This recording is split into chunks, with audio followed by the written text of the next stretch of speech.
This video now is for covalent bonds.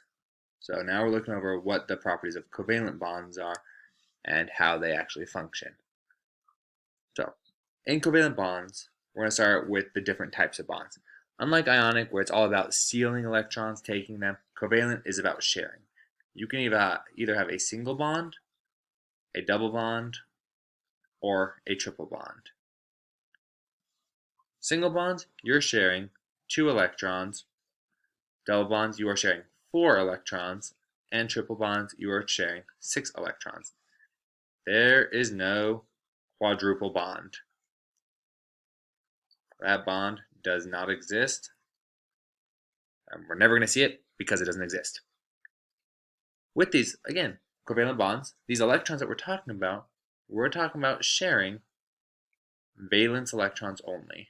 We are not worried about the electrons in the inner shells. They no longer make any point in these bonds or in any of the bonds. We don't care about those inner ones. We only care about the valence shell. With these, looking at their properties, they have a low boiling point and a low melting point compared to that of an ionic bond. These are very low, whereas the covalent or ionic bonds are very high. When you have these compounds, though, we have different things. You can either have what's called a polyatomic, which you should know by now, or a monatomic. Monoatomic means 1 atom. Polyatomic means 2 or more atoms. Pretty easy to keep that in your brain. Poly is multiple, mono is 1. So that makes life very, very easy to remember that. And makes life very, very good. When we're actually drawing these covalent bonds, these are the ones you're most familiar drawing. So you have sodium with a line to chlorine.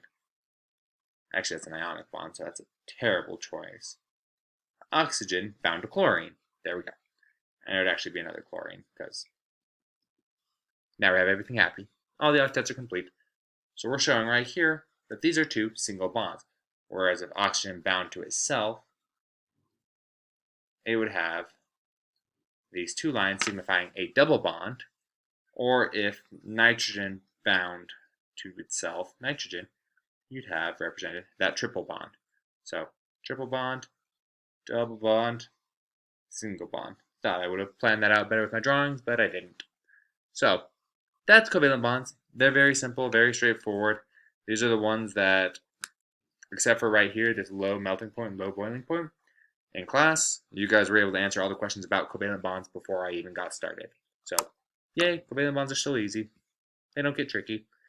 Drawing them is the only hard part, which is Lewis dot structures, which is a different video.